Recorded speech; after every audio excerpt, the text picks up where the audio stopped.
الحمد للہ وکفا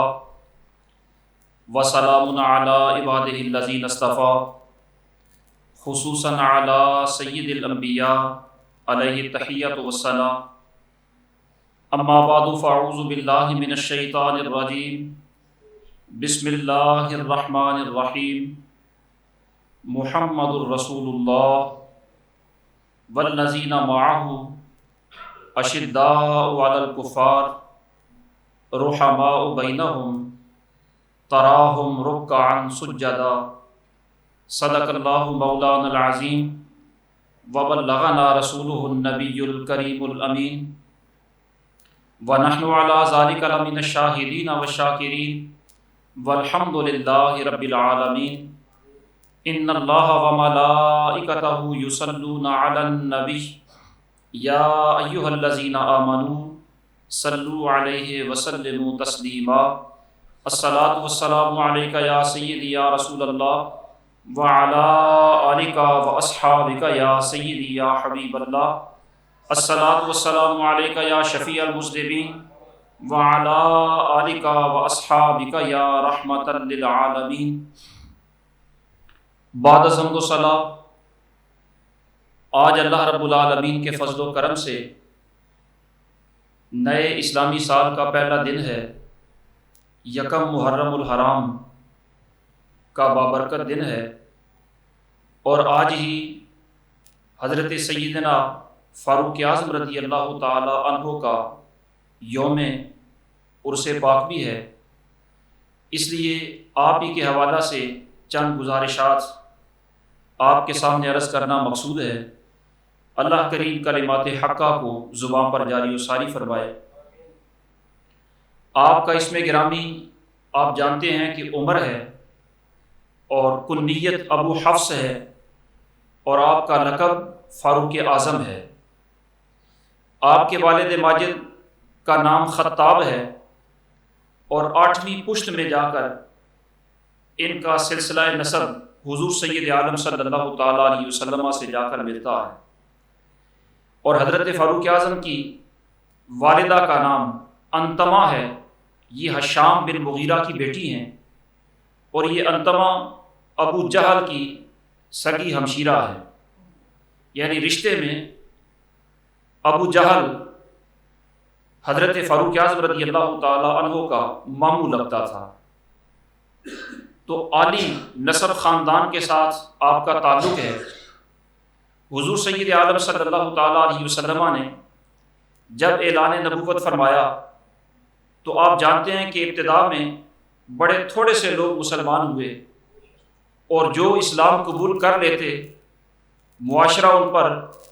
مظالم کے پہاڑ توڑ دیتا، مجبوراً مسلمانوں کو اپنا مسلمان ہونا بھی مخفی رکھنا پڑتا، عبادات بھی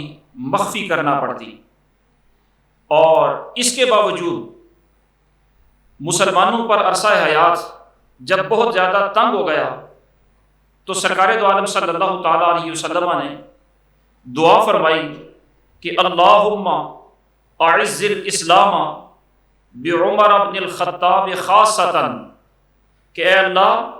خاص طور پر عمر بن خطاب کو دولت ایمان سے مشرف فرما کر ان کے اسلام سے مسلمانوں کو اور اسلام کو عزت اور غلبہ عطا فرما۔ حضور سید عالم صلی اللہ تعالیٰ علیہ وسلم نے خاص طور پر حضرت فاروق اعظم رضی اللہ تعالیٰ عنہ کے حق میں دعا فرمائی۔ آپ یوں کہہ لیں کہ مالک کریم سے آپ کو مانگ کے لیا، اور سرکار جب دعا فرما دیں تو سرکار کی دعا تو ایسی دعا ہوتی ہے کہ امام اہل سنت فاضل بریلوی رحمۃ اللہ تعالیٰ علیہ فرماتے ہیں کہ اجابت کا صحرا عنایت کا جوڑا دلہن بن کے نکلی دعائے محمد۔ حضور سید عالم صلی اللہ تعالیٰ علیہ وسلم جب دعا فرماتے ہیں تو ظاہر ہے وہ تقدیر ہی ہوتی ہے۔ سرکار کی دعا کی برکت سے حضرت فاروق اعظم رضی اللہ تعالیٰ عنہ کو اسلام کی دولت نصیب ہوئی۔ جب یہ مسلمان ہونے کے لیے دار ارقم میں آئے، اور یہ دار ارقم کا محل وقوع آپ جانتے ہوں گے کہ صفا مروہ پر جب صحیح کرتے ہیں تو صفا پہاڑی سے جو ہی اتریں وہاں ایک دروازہ بھی لکھا ہوا ہے جس کا نام دار ارقم ہے، باب ارقم ہے. وہاں حضرت ارقم رضی اللہ تعالیٰ عنہ کا گھر تھا جہاں پر سرکار تشریف فرما تھے. تو جب یہ مسلمان ہونے کے لیے حضور کی بارگاہ میں آئے اور آ کر اپنا مدعا ظاہر کیا کہ میں مسلمان ہونا چاہتا ہوں، تو سرکار نے بڑی خوشی کا اظہار فرمایا اور مسرت سے سرکار نے بلند آواز سے اللہ اکبر کہا. باقی مسلمانوں کے اندر بھی خوشی کی لہر دوڑ گئی، بلکہ حضرت جبریل امین بارگاہ رسالت میں حاضر ہوئے اور آ کر عرض کرنے لگے یا رسول اللہ، عمر کے اسلام لانے پر صرف زمین کے رہنے والے مسلمان ہی خوش نہیں ہیں، بلکہ ان عمر کے مسلمان ہونے پر آسمان پر فرشتے بھی خوشیاں منا رہے ہیں. تو حضرت فاروق اعظم رضی اللہ تعالیٰ عنہ جب مسلمان ہوئے تو اس کے بعد مسلمانوں نے اعلانیہ طور پر اپنے اسلام کا اظہار بھی کیا، بیت اللہ شریف کے اندر آ کر اعلانیہ طور پر عبادت بھی کی. یعنی پہلے جتنے بھی اسلامی امور مخفی ہوا کرتے تھے، حضرت فاروق اعظم رضی اللہ تعالیٰ عنہ کی اسلام لانے کی بدولت ایسا غلبہ نصیب ہوا کہ وہ سارے کے سارے امور اعلانیہ ہونے لگے. بلکہ حضرت فاروق اعظم پہلے تو لوگ اسلام چھپاتے تھے، حضرت فاروق اعظم جب مسلمان ہو کے واپس پلٹے تو سیدھا اپنے ماموں ابو جہل جو مسلمانوں کا سب سے بڑا دشمن تھا اس کے گھر میں گئے، دروازہ کھٹکھٹایا اور اس کو جا کر کہا کہ میں مسلمان ہو گیا ہوں. حرم کعبہ کے اندر جتنے بھی کافروں کے سردار اپنی اپنی مجلسیں سجا کر بیٹھے ہوئے تھے، ہر مجلس میں جا کر آپ نے یہ اعلان کیا کہ میں مسلمان ہو گیا ہوں. اعلانیہ طور پر آپ نے اسلام کا اظہار کیا. اور پھر آپ ہی کی یہ شان تھی کہ باقی مسلمان بھی بیت اللہ شریف کے اندر آ کر اعلانیہ طور پر عبادت کرنے لگے. یہ آپ کی جرت ہے، آپ کی بہادری ہے اور آپ کی بے باکی ہے. پھر جب آپ نے ہجرت فرمائی تو باقی لوگوں نے مخفی طور پر ہجرت کی، لیکن حضرت فاروق اعظم رضی اللہ تعالیٰ عنہ جب ہجرت کرنے کے ارادے سے گھر سے نکلے تو پہلے حرم کعبہ میں آ کر طواف کیا، اور طواف کرنے کے بعد چونکہ یہی مرکز تھا سرداران مکہ کا، تو آپ ہر بندے کے پاس آ کر یہ اعلان کرتے کہ میں جا رہا ہوں مکہ مکرمہ سے مدینہ طیبہ کی طرف ہجرت کر کے. جس نے اپنے ماں باپ کو بے اولاد کرنا ہو، اپنے بچوں کو یتیم کرنا ہو، اور جس نے اپنی بیوی کو بیوہ کرنا ہو، وہ مکہ مکرمہ سے باہر آ کر مجھ سے مل لے، میرا مقابلہ کر لے. یعنی اعلانیہ طور پر آپ نے ہجرت فرمائی. اور نبی اکرم نور مجسم شفیع معظم صلی اللہ تعالیٰ علیہ وسلم حضرت فاروق اعظم کے فضائل اور آپ کی عظمتیں اتنی بیان فرماتے ہیں. آپ فرمانے لگے کہ عمر میں صلاحیتیں اتنی ہیں کہ لو کان بعدی نبی لکان عمر بن الخطاب، کہ مجھ پر سلسلہ نبوت ختم ہو چکا ہے، اگر یہ ختم نہ ہوتا، میرے بعد بھی کسی نبی نے آنا ہوتا، تو ساری صلاحیتیں نبی ہونے کی عمر بن خطاب کے اندر موجود ہے. اتنی باصلاحیت شخصیت کے مالک اور حضور سید عالم صلی اللہ تعالیٰ علیہ وسلم حضرت فاروق اعظم کے بارے میں ارشاد فرماتے ہیں. حضرت عائشہ صدیقہ رضی اللہ تعالیٰ عنہا اس حدیث پاک کی راویہ ہیں. سرکار نے فرمایا انی لانظر الی شیاطین الجن والانس قد فروا من عمر، کہ میں دیکھتا ہوں کہ عمر جہاں بھی جاتا ہے وہاں سے شیطان جن بھی بھاگ جاتے ہیں، شیطان انسان بھی بھاگ جاتے ہیں. بلکہ سرکار نے ایک موقع پر ارشاد فرمایا کہ شیطان عمر کے سائے سے بھی بھاگتا ہے، جس راہ سے عمر گزرتا ہے شیطان اپنی راہ بدل لیتا ہے. سرکار نے انہی کی عظمت کو بیان کرتے ہوئے ارشاد فرمایا کہ ان اللہ جعل الحق علی لسان عمر وقلبہ، کہ اللہ رب العالمین نے عمر کی زبان پر بھی حق جاری فرما دیا ہے، عمر کے دل میں بھی حق جاری فرما دیا ہے. یعنی دل میں جو خیالات اٹھتے ہیں وہ بھی مبنی پر حق ہوتے ہیں، اور زبان سے جو کلمات نکلتے ہیں وہ بھی مبنی پر حق ہوتے ہیں. زبان پر بھی حق جاری ہے، دل میں بھی حق جاری ہے. اور یہ کتنی بڑی گارنٹی ہے کہ حضرت فاروق اعظم رضی اللہ تعالیٰ عنہ کی زبان پر کس کی حفاظت کا پیرا ہے؟ حق کی حفاظت کا پیرا ہے. دل میں اٹھنے والے خیالات پر بھی حق کی حفاظت کا پیرا ہے. یہ کتنا بڑا اعزاز ہے حضرت فاروق اعظم رضی اللہ تعالیٰ عنہ کا. اور آپ کے یہی اعزاز ہے اور آپ کے خیالات کی، تصورات کی اور تخیلات کی درستگی کی یہ ضمانت ہے کہ کافی سارے ایسے مواقع آئے کہ سرکار دو عالم صلی اللہ تعالیٰ علیہ وسلم نے صحابہ سے مشورہ فرمایا ان مواقع پر جو مشورہ حضرت فاروق اعظم کا تھا، اللہ رب العالمین نے قرآن مجید میں آیت بھی فاروق اعظم کے مشورے کے مطابق نازل فرمائی۔ کافی ساری قرآن مجید کے اندر ایسی آیات ہیں کہ جو موافقات عمر کہلاتی ہیں، یعنی جیسی حضرت فاروق اعظم کی تجویز تھی ویسا ہی اللہ رب العالمین نے حکم نازل فرمایا۔ یہ حضرت فاروق اعظم رضی اللہ تعالیٰ عنہ ہیں کہ سرکار ان کی امتیازی شان کو بیان کرتے ہوئے فرمانے لگے کہ سابقہ امتوں کے اندر مالک کریم نے یہ اپنا فضل و کرم کا سلسلہ جاری رکھا ہے کہ ہر امت کے اندر ایک نہ ایک بندہ ایسا ہوتا ہے جس کو محدث کہتے ہیں، اور محدث کا مطلب یہ ہے کہ جو وہ کہتے ہیں ویسا ہو جائے۔ سابقہ امتوں کے اندر کوئی نہ کوئی محدث ہوا کرتا تھا، میری امت کے اندر اگر کوئی محدث ہے تو وہ عمر فاروق ہے، جیسا یہ کہہ دیتے ہیں ویسا اللہ رب العالمین کا نظام ہو جاتا ہے۔ حضرت فاروق اعظم رضی اللہ تعالیٰ عنہ کے فضائل بے شمار ہیں، اور آپ کی جو خدمات ہیں امت مسلمہ کے لیے، خصوصاً خلیفۃ المسلمین اور امیر المومنین بننے کے بعد آپ کے جو کارنامے ہیں وہ ایسے ہیں کہ قیامت تک دنیا ان کارناموں کو یاد رکھے گی۔ حضرت فاروق اعظم رضی اللہ تعالیٰ عنہ نے اپنے مختصر سے دور خلافت کے اندر جن ملکوں کو فتح کیا ان کی بڑی ایک لمبی تفصیل ہے۔ آپ یوں سمجھیں کہ ایران آپ کے دور حکومت کے اندر فتح ہوا، مصر آپ کے دور حکومت میں فتح ہوا، شام آپ کے دور حکومت میں فتح ہوا، تبرستان فتح ہوا، سیستان فتح ہوا، کرمان فتح ہوا، کیسر روم سے ٹکر لی گئی، اور یہ جتنی فتوحات ہیں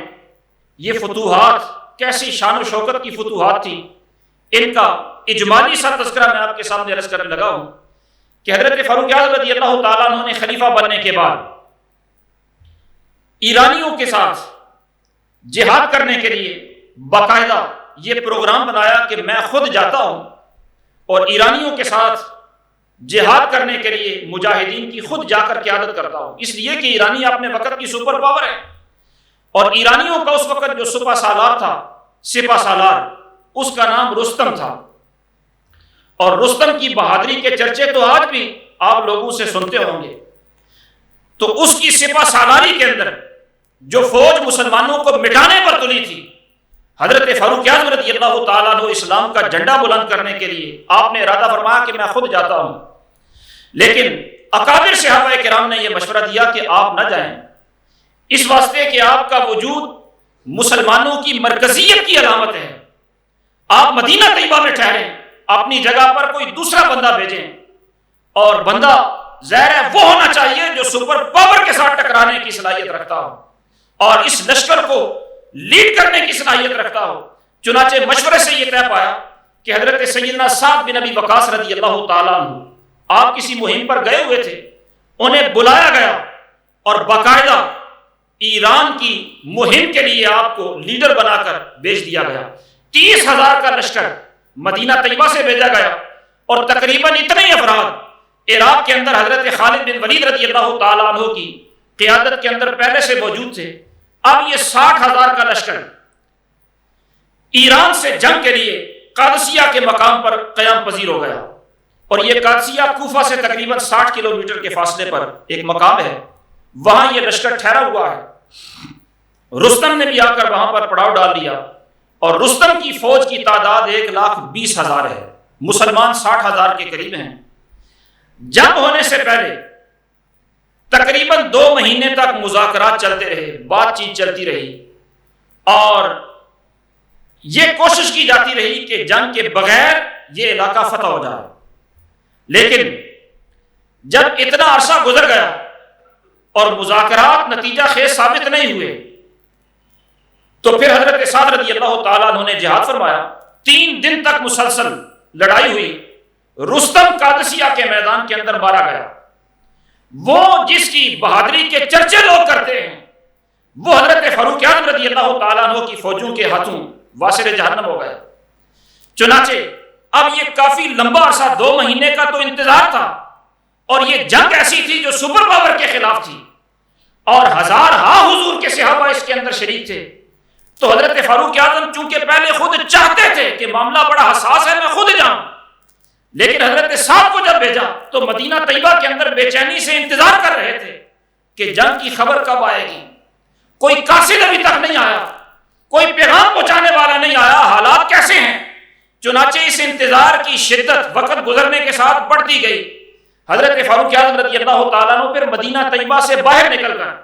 جو قادسیہ سے راہ آتی تھی اس راہ پر بیٹھ جاتے تھے کہ اس طرف سے کوئی بندہ آئے اور بتائے کہ قادسیہ کے حالات کیسے ہیں. چنانچہ جب فتح ہو گئی, حضرت سعد بن ابی وقاص نے ایک تیز رفتار گھوڑے پر بندہ بھیجا مدینہ طیبہ میں جا کر حضرت فاروق اعظم کو پیغام دو کہ اللہ نے فتح عطا فرما دی اور شاندار فتح عطا فرمائی. وہ بندہ آیا مدینہ طیبہ میں پیغام دینے کے لیے. اتفاق سے اس نے پہلے حضرت فاروق اعظم کو دیکھا نہیں تھا, تو حضرت فاروق اعظم مدینہ طیبہ سے باہری رستے پر اس کا انتظار کر رہے ہیں. آپ نے اس سے پوچھا تم کون ہو؟ وہ گھوڑا دوڑاتے ہوئے مدینہ طیبہ کی طرف بڑھ رہا ہے اور آپ اس سے پوچھتے ہیں تم کون ہو؟ وہ نہیں پہچانتا کہ یہ پوچھنے والا کون ہے. اس نے کہا مجھے سعد بن ابی وقاص نے بھیجا ہے. آپ نے فرمایا کیا خبر ہے؟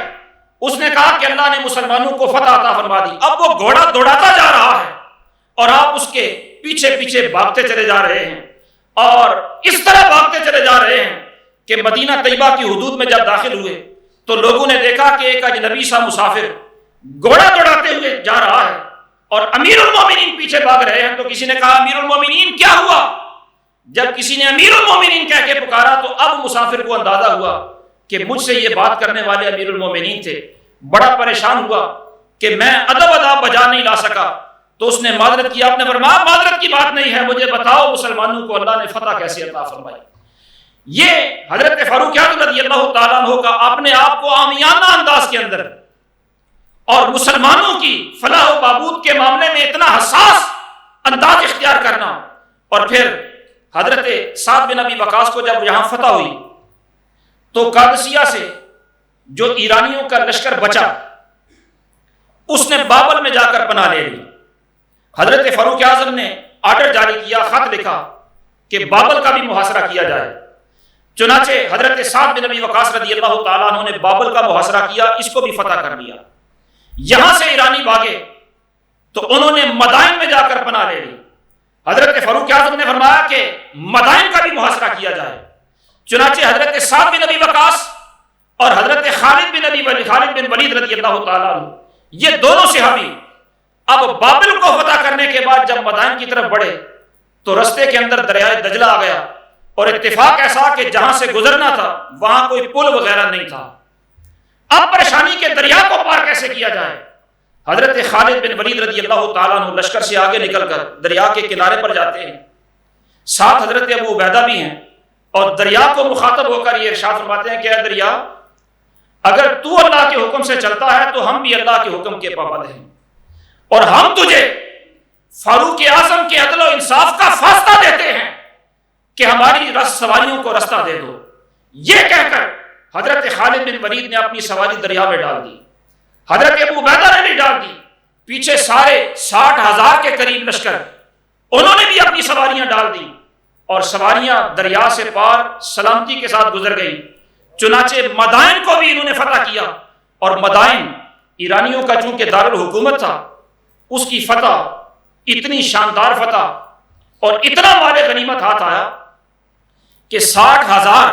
جو سپاہی تھے ان سپاہیوں میں سے ہر ایک کو مرکز کا 5واں حصہ نکالنے کے بعد اور باقی ساز و سامان کی جو فہرست تھی اس سے ہٹ کر جو صرف نقدی درہم ملے, ہر سپاہی کو 12,000 درہم ملے. اور آپ 12,000 کو 60,000 کے ساتھ ضرب دے دیں تو یہ کروڑوں میں رقم بنتی ہے. یہ تو نقدی رقم تھی. اور جو ساز و سامان مدینہ طیبہ بھیجا گیا اس کی باقاعدہ ایک لمبی فہرست تھی اور وہ اتنی ایمانداری کے ساتھ مدینہ طیبہ پہنچا کہ حضرت فاروق اعظم رضی اللہ تعالیٰ عنہ نے جب فہرست کو دیکھا اور ساز و سامان کو دیکھا تو آنکھوں میں آنسو آ گئے. کسی نے پوچھا کہ حضور یہ تو خوشی کا موقع ہے, آپ رو کیوں رہے ہیں؟ آپ نے فرمایا کہ رو اس لیے رہا ہوں کہ اللہ رب العالمین نے میری قوم میں کیسے کیسے ایماندار بندے پیدا کیے ہیں. جتنی لسٹ کے اندر سامان موجود ہے اس میں ایک سوئی بھی کم نہیں ہے. تو کہا گیا کہ حضور یہ لوگ ایماندار اس لیے ہیں کہ اوپر آپ ایماندار موجود ہیں. آپ کی ایمانداری کا اثر رعایا کے اندر بھی ہے، اور اتنا مال غنیمت مدینہ طیبہ میں پہنچا کہ وہ صرف ایک شاہی جو قالین تھا جو شاہ ایران خاص مواقع پر بچھاتا تھا، بہت بڑا قالین، اس قالین کو ٹکڑوں میں تقسیم کیا گیا۔ اس کا ایک ٹکڑا حضرت علی رضی اللہ تعالیٰ عنہ کے حصے میں آیا، اور ایک بالشت سارا وہ ٹکڑا تھا، اتنا قیمتی تھا وہ ٹکڑا کہ حضرت علی نے اسے بیچا تو 20,000 درہم کے بدلے میں وہ بکا۔ یعنی آپ اندازہ کر سکتے ہیں کہ کروڑوں مالیت کا مال غنیمت مسلمانوں کے ہاتھ لگا۔ یہ تو صرف ایک مدائن کی فتح ہے، ایک ایران کی فتح ہے۔ دوسری طرف جو کیسر روم ہے، اس کے ساتھ روم کے ساتھ جنگ لڑنے کے لیے حضرت سیدنا فاروق اعظم رضی اللہ تعالیٰ عنہ نے ابو عبیدہ بن جراح رضی اللہ تعالیٰ عنہ کو لشکر سونپا ہوا ہے، اور 35,000 ان کے پاس مجاہدین موجود ہیں، اور ادھر سے شاہ روم 2 لاکھ فوجیوں کے ساتھ حضرت ابو عبیدہ بن جراح رضی اللہ تعالیٰ عنہ کے مقابلہ میں آیا۔ اب یہ 35,000 کا 2 لاکھ رومیوں کے ساتھ مقابلہ ہے۔ چنانچہ جنگ یرموک ہوئی رومیوں کے ساتھ۔ اس جنگ یرموک میں ان 35,000 مجاہدین کو اللہ نے وہ فتح عطا فرمائی کہ 1 لاکھ رومیوں کو جہنم واصل کر دیا گیا۔ چنانچہ شام کو فتح کر لیا گیا، یعنی روم کے علاقے بھی فتح ہو گئے، اور پھر مصر کے اندر حضرت سیدنا عمر بن عاص رضی اللہ تعالیٰ عنہ کی قیادت کے اندر حضرت فاروق اعظم رضی اللہ تعالیٰ عنہ نے لشکر بھیجا ہوا ہے۔ یعنی علاقوں کے علاقے فتح ہو رہے ہیں، ہر روز سینکڑوں میل کا علاقہ فتح ہو رہا ہے، اور غنیمتیں مال کثرت سے مسلمانوں کے قبضہ میں آ رہا ہے۔ یہ خوشحالی جب پیدا ہوئی اور عام لوگوں کا انداز زندگی جب بدلا اور بیت المال کے اندر کثرت سے مال غنیمت اور دیگر اموال جمع ہو گئے، تو اب حضرت فاروق اعظم رضی اللہ تعالیٰ عنہ اس معاملہ میں پریشان ہوئے کہ اس مال کا کریں کیا۔ ظاہر حضرت فاروق اعظم اس حق میں تو نہیں تھے کہ مسلمانوں کا مال صرف بیت المال میں روک کر رکھ دیا جائے، اور اس حق میں بھی نہیں تھے کہ یہ بالکل اس طرح صرف کر دیا جائے کہ آئندہ کسی پریشانی کے لیے یا مشکل حالات کے لیے کچھ بھی نہ بچے۔ چنانچہ باقاعدہ مشاورت ہوئی، اصحاب رسول کو بلایا گیا اور ان کے ساتھ باقاعدہ میٹنگ ہوئی کہ اس مال کا کیا کیا جائے۔ چنانچہ یہ طے پایا گیا کہ حضور صلی اللہ تعالیٰ علیہ وسلم کے صحابہ یا دیگر جو رعیت کے مسلمان آبادیاں ہیں ان کو باقاعدہ وظائف دیے جائیں۔ اب وظائف دینے کا جب سلسلہ شروع ہوا تو ان کی فہرستیں مرتب کرنے کے لیے کہ کس کو پہلے نمبر پر رکھا جائے، کس گروہ کو دوسرے نمبر پر، کس گروہ کو تیسرے نمبر پر، اس بارے میں جب میٹنگ ہوئی تو حضرت فاروق اعظم رضی اللہ تعالیٰ عنہ نے یہ فیصلہ فرمایا کہ جو رسول اللہ کا جتنا قریبی تھا وظیفے کے اندر اس کا حصہ اتنا زیادہ ہونا چاہیے۔ چنانچہ سب سے پہلے نمبر پر جو فہرست کے اندر نام لکھے گئے وہ حضور کے خاندان مبارک بنو ہاشم کے تھے۔ 15,000 درہم ان کا وظیفہ مقرر کر دیا گیا۔ حضرت عباس رضی اللہ تعالیٰ عنہ کا 14,000 درہم وظیفہ مقرر کیا گیا۔ اس کے بعد جو حضور صلی اللہ تعالیٰ علیہ وسلم کی پھپھی تھی حضرت صفیہ، وہ حیات تھی، ان کا وظیفہ مقرر کیا گیا۔ ان کے بعد جو حضور کے بدری صحابہ تھے، ہر بدری صحابی کا 5,000 درہم وظیفہ مقرر کر دیا گیا۔ پھر جو انصار صحابہ تھے ان کا 4,000 درہم وظیفہ مقرر کیا گیا۔ یہ طبقاتی تقسیم کے بعد اب انفرادی طور پر جس جس کا تعلق حضور سے جتنا قریبی تھا، ان میں سے حضرت اسامہ بن زید، حضور کے وہ منہ بولے بیٹے حضرت زید رضی اللہ تعالیٰ عنہ، ان کے بیٹے حضرت اسامہ، ان کا وظیفہ 4,000 درہم مقرر کیا گیا۔ اور حضرت فاروق اعظم کے اپنے بیٹے حضرت عبداللہ کی جب باری آئی تو 3,000 درہم ان کا وظیفہ مقرر ہوا۔ تو حضرت عبداللہ کہنے لگے کہ حضور سرکار دو عالم صلی اللہ تعالیٰ علیہ وسلم کے ساتھ تعلق تو ہمارا بھی ہے اور اتنا دور کا بھی نہیں۔ جب یہ اسامہ چھوٹے تھے ہم اس وقت بھی نوجوان تھے اور حضور کے اصحاب صفہ میں شامل تھے اور حضور کے ساتھ جہاد کیا کرتے تھے۔ حضور نبی اکرم صلی اللہ تعالیٰ علیہ وسلم کے ساتھ قرب تو ہمارا بھی بڑا تھا۔ کیا وجہ ہے کہ اسامہ کا حصہ زیادہ رکھا گیا اور میرا حصہ کم رکھا گیا؟ تو حضرت فاروق اعظم رضی اللہ تعالیٰ عنہ آپ ارشاد فرمانے لگے کہ تیرے باپ کا نام عمر ہے اور اسامہ کے باپ کا نام زید ہے۔ حضور صلی اللہ تعالیٰ علیہ وسلم کو جو محبت اور جو تعلق زید سے تھا وہ مجھ سے زیادہ تھا، اور جتنا حضور پیار اسامہ سے کیا کرتے تھے وہ تجھ سے زیادہ کیا کرتے تھے، اس لیے کہ حضرت اسامہ تو پلے ہی حضور کے گھر میں ہیں، حضور انہیں گود میں بھی بٹھاتے تھے، حضور ان کا منہ بھی صاف کرتے تھے، حضور صلی اللہ تعالیٰ علیہ وسلم انہیں زیادہ پیار کیا کرتے تھے، اس لیے تجھ سے زیادہ حصہ حضرت اسامہ کا بنتا ہے۔ عرض کرنے کا مقصد یہ ہے کہ جب اموال کی کثرت ہوئی، غربت کا خاتمہ ہوا، تو حضرت فاروق اعظم رضی اللہ تعالیٰ عنہ کے دور خلافت کے اندر خوشحالی عام ہوئی، عام خوشحالی، لیکن اس عام خوشحالی کے اندر بھی حضرت فاروق اعظم کا اپنا جو طرز زندگی تھا وہ وہی سادہ جو دور رسالت میں تھا، اتنا سادہ کہ آپ کے جو دوست احباب تھے انہیں حضرت فاروق اعظم رضی اللہ تعالیٰ عنہ کی وہ حالت، وہ سادگی، وہ لباس،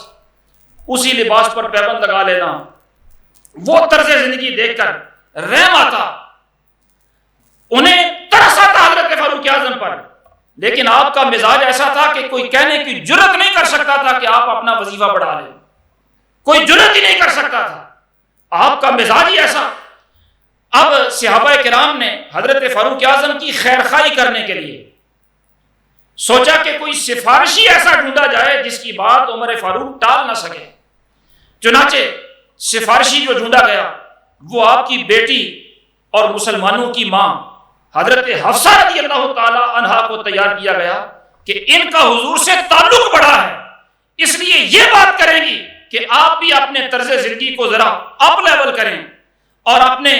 ذرا اخراجات کے اندر بہتری پیدا کریں، زیادہ وظیفہ دیں۔ یہ جب سفارش کریں گی تو ممکن ہے حضرت فاروق ٹال نہ سکیں، بہتری کر لیں۔ اب جب سفارشی بن کر حضرت حفصہ رضی اللہ تعالیٰ عنہ نے عرض کی کہ حضور باقی لوگوں کے حالات بہتر ہو گئے ہیں، آپ بھی اپنے آپ پر کوئی مہربانی فرمائیں، تو حضرت فاروق اعظم رضی اللہ تعالیٰ عنہ نے حضرت حفصہ کو بٹھا لیا اور فرمانے لگے کہ حفصہ بتاؤ حضور کے گھر میں کتنے کتنے دنوں کے بعد چولہا جلتا تھا، حضور کا طرز زندگی کیسا تھا، حضور کا لباس مبارک کیسا تھا، حضرت صدیق اکبر نے زندگی کیسے گزاری ہے، بتاؤ اب جو لوگوں کا طرز زندگی بہتر ہوا ہے میرے لیے ان کا طرز زندگی بہتر ہے یا میرے لیے حضور کا طرز زندگی بہتر ہے۔ یعنی عرض کرنے کا مقصد یہ ہے کہ مال و دولت کی فراوانی کے باوجود حضرت فاروق اعظم رضی اللہ تعالیٰ عنہ نے وہی طرز زندگی، بلکہ سن 18 ہجری کے اندر حجاز کے اندر، تہامہ کے اندر اور عرب کے دیگر علاقوں کے اندر قحط پڑا، بارشیں رک گئیں اور یہ قحط تقریباً 9 مہینے تک جاری رہا۔ اس قحط کے اندر ظاہر ہے بارشیں نہیں ہوتی، فصلیں نہیں ہیں، جانور مر رہے ہیں، کھانے پینے کی اشیاء کا فقدان ہے، لوگ مجبور ہو گئے۔ تو حضرت فاروق اعظم رضی اللہ تعالیٰ عنہ نے باقاعدہ سرکاری طور پر مدینہ طیبہ کے اندر دسترخوان بچھا دیا، ہزاروں لوگ اہل مدینہ آتے اور اپنا کھانا، اپنی ضروریات یہاں تناول بھی فرما لیتے، گھر والوں کے لیے لے بھی جاتے۔ جب قرب و جوار کے علاقوں کو پتہ چلا کہ قحط کے اندر حضرت فاروق اعظم رضی اللہ تعالیٰ عنہ نے بیت المال کا منہ کھول دیا، کھانا صرف خشک راشن ہی نہیں دیا جاتا بلکہ پکا کے دیا جاتا ہے، تو قرب و جوار کے لوگ بھی ہزاروں کی تعداد کے اندر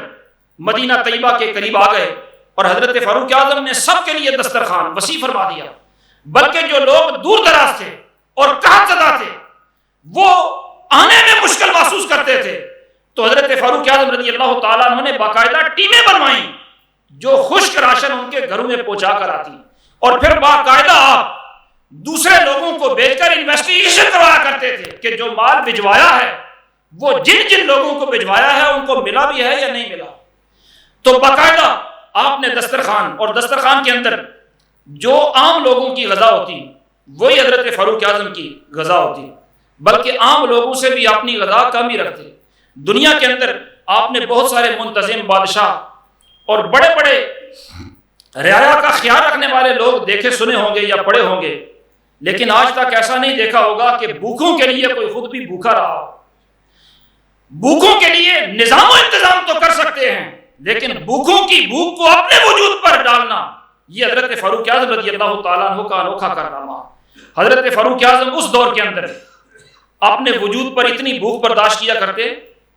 کہ مسلسل زیتون استعمال کرنے کی وجہ سے آپ کا رنگ بدل گیا، پیٹ کے اندر مروڑ اٹھتے